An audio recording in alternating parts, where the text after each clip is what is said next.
Bom, para comentar essa tentativa de enfraquecimento da ouvidoria da Polícia de São Paulo e de mais essa triste morte de uma criança pela Guarda Civil Metropolitana, a gente recebe aqui no estúdio Douglas Belchior, do blog Negro Belchior, da revista Carta Capital. Boa noite, Douglas. Seja bem-vindo.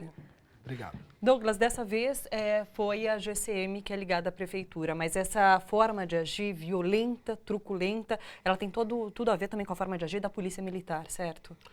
O que a gente tem no Brasil é uma polícia profundamente militarizada, uma polícia que age a partir de valores da repressão e que elege a população, a sociedade civil como um todo, como inimiga, né, das forças do Estado, como inimiga dos poderes constituídos.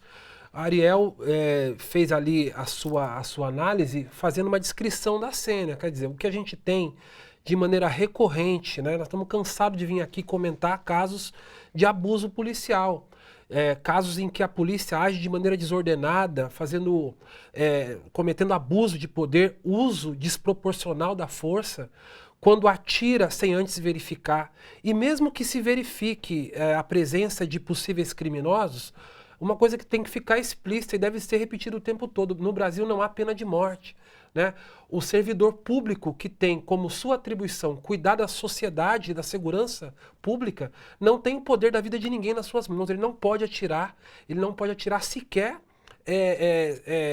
em situações parecidas com essa, não é? E mais do que isso, normalmente a polícia age, e quando age assassinando pessoas, quase sempre ela está fazendo um trabalho de proteção do patrimônio privado. Quer dizer, a vida tem valido muito mais do que um automóvel. A gente tem de novo um caso de um adolescente, uma criança, que mais uma vez é colocada como alguém que assaltou um carro, saiu em fuga, e na fuga troca tiros e na troca de tiros é assassinada. Isso já tem sido uma história recorrente e a gente percebe o que a continuidade de uma ação truculência da polícia. Surpreende que a GCM tenha agido dessa maneira ou não?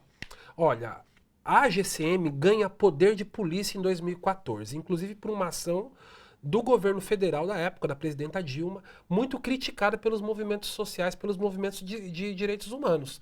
A gente não tem que fazer ações para militarizar as polícias municipais, ao contrário.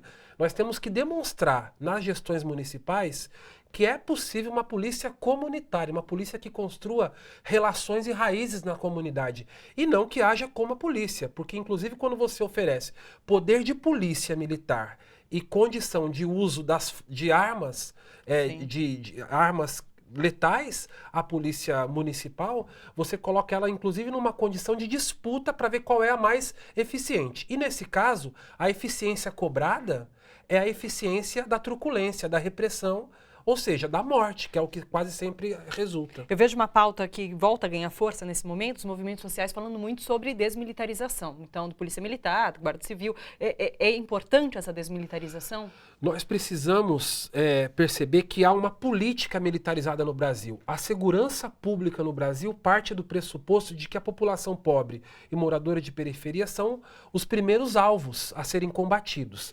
É preciso pensar a segurança pública a partir da proteção à vida, da proteção à cidadania, e não da defesa do patrimônio privado. Quase sempre o patrimônio privado são daqueles que detêm poderes, detêm dinheiro, detêm riqueza. A gente acabou de ver essa reportagem, essa denúncia sobre a indicação de ouvidores para a ouvidoria. A bancada da bala quer mudar isso. Qual a sua opinião a respeito? Olha, a bancada da bala é, em todo o país, nas câmaras estaduais, municipais e na Câmara Federal, composta por ex-militares, quase sempre que tem uma ficha corrida de assassinatos imensa, como acontece aqui em São Paulo, com o Coronel Camilo Telhada, que tem fichas corridas por assassinato de várias pessoas.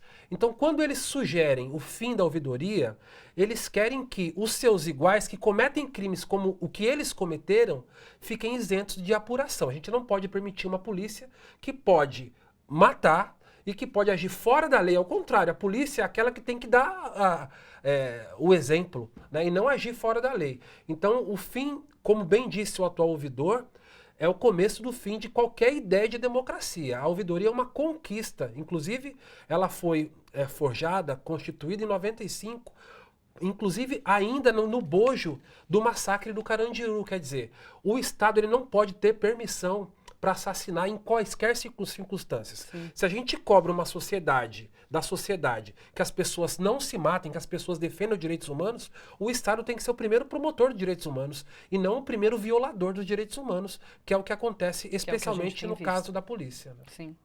Obrigada, Douglas. Eu que agradeço. Até semana que vem. Até.